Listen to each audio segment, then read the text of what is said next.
Hey, what's up, everybody? Welcome back to the podcast. This is going to be a quick hitter. I just want to talk about something I observed recently in the people around me, the successful people around me, because I look to the people in my life who are further ahead on the road or doing things, whether that's in their relationships, as maybe it's in their business, their finance, their health, that are, they're further down the road than me and they're living a life that I want to emulate. And I try to look to those people and take cues and try and figure out what are they doing, what's working for them, and why is it working. And if I can triangulate enough of those successful people in my life and then find the areas of commonality and say, oh, this person's doing these three things, and these people are doing these three things, and oh, this same one is in both of their routines or whatever, like their habits, then maybe there's something to that one thing or this personality trait. So I look for commonalities in the successful people in my life of like, what could I emulate? What seems to be like the through line here? And there's one that I've noticed that is, regardless of if they are successful in their relationships and their work, their finances, their health, there seems to be one thing that, or at least not just one thing, but there is one thing recently that I've been noticing a lot. And it is this very goal-oriented, outcome-oriented mindset, which is really interesting. We talk a lot about how, on one hand, the successful people in life are really good about not fixating on the results, right? Because results are something that we can't measure in the moment. We only look at after we've done the thing, and then we can judge the results and say, did we do it or not? Whereas most successful people, they'll focus on the process, not the results. And so what's the work that you're going to do every single day that will lead you to the desired goal, right? So that's important on one hand. Focus on the process, not the results. I think Bill Walsh wrote a book called The Score Will Take Care of Itself, right? Like if you take care of the fundamentals, if you do the work on the day-to-day basis, the score will take care of itself. That's the idea. However, with that said, the successful people in my life, I've noticed they still are very goal-oriented. They always have an outcome that they're working towards. Okay, so we know that goals and like having a target that you're triangulating towards is important in life, because if you don't have that, then you're just taking any path, and any path will go somewhere, but maybe not to where you want to go. And if you don't know where you want to go, then I guess it doesn't really matter which path you get on, because they're all going to go somewhere. But ideally, you probably have some idea of where you want to go in life, and it's probably better than where you are currently. But if you don't have a plan or an actual destination you're targeting, you could end up anywhere, right? And this is the thing that successful people do really well, which is to always have an outcome in mind, regardless of what they're doing, for everything.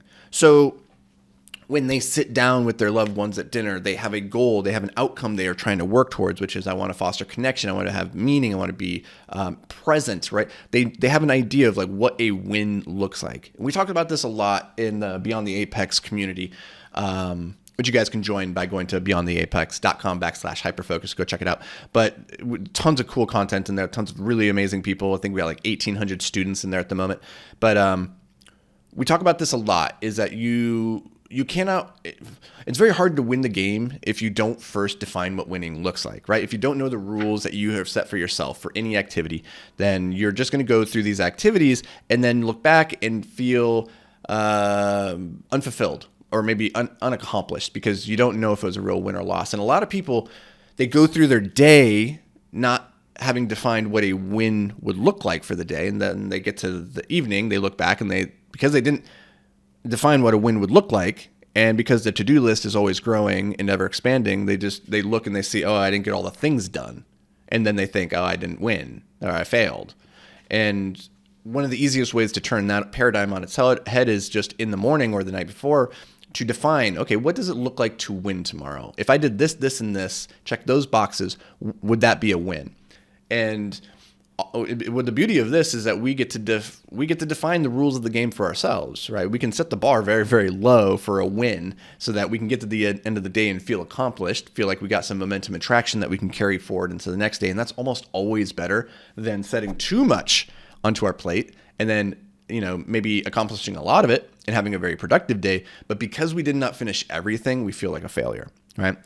Now, I think if we take this idea of always being goal-oriented and outcome-focused, then into every activity, we get so much more intention out of our behaviors in the moment. So when you're going for, a workout to the gym, what's the goal? What are you working towards in the gym today? Is that to increase your VO2 max? Is it to increase your strength, your flexibility, your aerobic capacity? And then what would it look like at the end of that session for you to be able to say that was a good session, that was a win? Like, how would you feel? What numbers or what metrics would you judge that by? And I think the more that you can take that mindset into all the activities that you have in life, the more likely you are to feel this continued sense of accomplishment throughout the day. And I think that's really important for feeling just general sense of well-being, and like gratitude is feeling like you're making progress. I do think progress is like the thing that fills human with the most joy.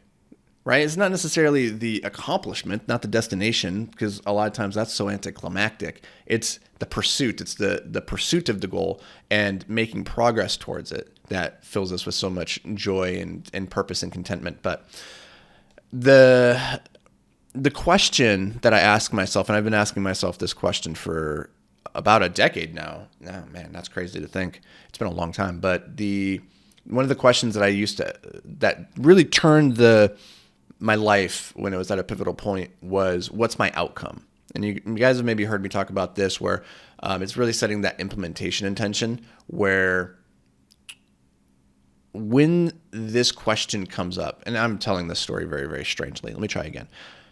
So I take this question, what's my outcome? And I program an alarm into my phone to go off multiple times throughout the day. When that alarm goes off, it's accompanied with that question, what's my outcome? And the goal of that question is to pull me out of the moment of whatever I'm working on and give me an opportunity to reflect actively on what I am doing and what is my intent for my actions in that moment. Because a lot of times we just start doing things on autopilot. We start scrolling Twitter, we start playing on our phones, we start playing chess or playing video games or whatever. We start doing things without intent. And that's a way for our brain to kind of slide us sneakily into procrastination, distraction, just laziness in general, because the brain is lazy. It wants these things. But also it happens when, we're in the midst of productivity, but not as much productivity as we could have if we had more intent. For instance, maybe you're sitting in a meeting when that question, what's my outcome, goes off, and you ask yourself, what's my outcome right now? What am I trying to accomplish by being in this meeting? Right? Most of us just go into meetings, we go through the motion, we look at the agenda, and we just go through the actions without real intent. And when you stop and you say, okay, what am I really doing here? Why am I zoning out when that person's talking? Like, why is that person talking? Like, why, if what they're sharing is so uninteresting to me, why am I still here? Like, what's my outcome if I continue down this path, how I am currently continuing down the path, then what's my outcome? Where is it leading? Is it leading me towards my goal or away from my goal? And a lot of times just how we show up and how we're present in the moment defines how we get to where we're trying to get to. And now at this point in my life, I don't really need that alarm to go off so much anymore, because I just always have this question, what's my outcome, cycling through my brain as I move from task to task. As I get on the camera here, it's like, what's my goal? What's my goal in this video today? Is it to try to share something that's going to change somebody's life? Is it something for me to come to a better understanding on a topic that I'm personally wrestling with? Like, coming in and being very clear about what's the outcome it's a game changer. And it's the trait that I notice in so many successful people in my life. It's just, they always seem to be goal-oriented or outcome-oriented, in the sense that they know what a win would look like, always, for whatever they're doing, or as much as possible. Like, nobody's perfect, right?